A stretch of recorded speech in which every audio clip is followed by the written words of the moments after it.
Shrimad home remedies में आपका स्वागत है। और हम आपको बताएंगे कि हमारी जो गाय माता है, हमारी जो गौ माता है, उनकी जो शारीरिक संरचना है वो कैसे विज्ञान पर आधारित है। हमारे महान ऋषि मुनि प्राचीन आयुर्वेदिक चिकित्सा पद्धतियों में पंचभूत को ध्यान में रखकर इलाज किया करते थे। हमें हमारे वातावरण के अनुरूप आयुर्वेदिक इलाज का ज्ञान हमारे ऋषि मुनियों से मिला करता था, जो मानव की नाड़ी देखकर यह बता देते कि हमारे शरीर के कौन सा पंचतत्व असंतुलित है, उसके हिसाब से वो इलाज करते थे। आज के डॉक्टर्स या आज के जो वैद्य उन्हें तो पता ही नहीं है। वो तो मतलब 5 दवाई दे देते हैं। 5 दवाई में से आप हमेशा गौर कीजिएगा, जो अच्छे डॉक्टर्स हमेशा कम दवाई देते हैं।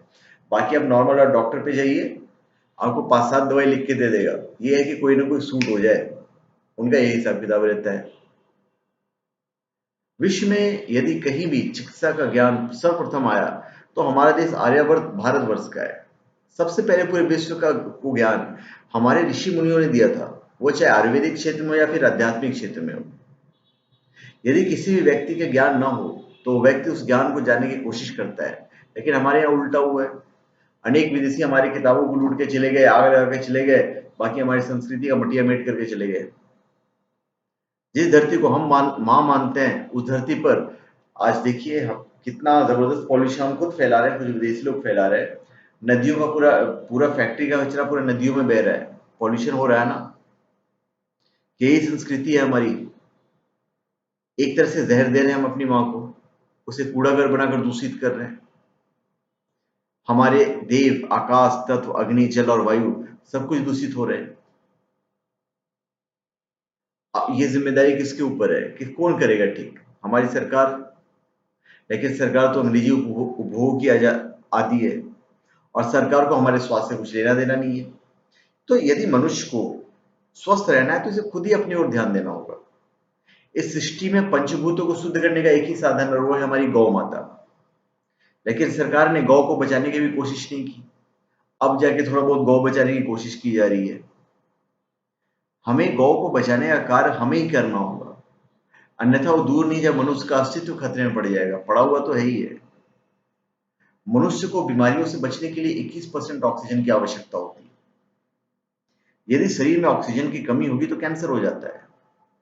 आजकल शहरों में बढ़ते प्रदूषण के कारण 14 से 15% से अधिक ऑक्सीजन नहीं मिल पा रही है, जिसके कारण शरीर को ना तो पूरा ऑक्सीजन मिलता है और ना ही शुद्ध रक्त मिलता है। गौ माता का पूरा शारीरिक संरचना विज्ञान पर आधारित है। गौ माता से उत्सर्जित एक ही पदार्थ में विष्णु ऊर्जा, शिव ऊर्जा और ब्रह्म ऊर्जा भरी हुई है।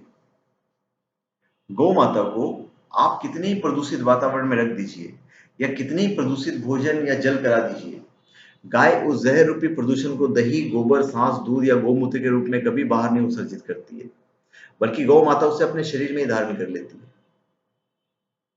गौ माता के दूध में अग्नि तत्व है और इस दूध के भीतर 85% जल तत्व है। गौ माता के गोबर में 23% ऑक्सीजन की मात्रा होती है। गौ माता के गोबर से बनी भस्म में 45% ऑक्सीजन की मात्रा होती है। गौ माता के मक्खन में जल तत्व 40% होते हैं। गौ माता के मक्खन के अंदर भरपूर ब्रह्म ऊर्जा होती है। ब्रह्म ऊर्जा के बिना मनुष्य के अंदर सत्वगुण नहीं आते हैं। संवेदनशीलता बिना सत्वगुण के नहीं आ सकती है। संवेदनशीलता बिना सत्वगुण के शून्य हो जाती है। गौ माता के दही में 60% जल तत्व है। गौ माता को छाछ जो है वो गाय के दूध से 400 गुना ज्यादा लाभकारी है, इसलिए गाय की छाछ को अमृत माना गया है। गौ माता की छाछ में अधिक पोषक तत्व होते हैं, इतने ज्यादा पोषक तत्व की आप सोच भी नहीं सकते हो। तो धन्यवाद। आप हमारे चैनल पर सब्सक्राइब करें और अपने कमेंट दीजिए। धन्यवाद।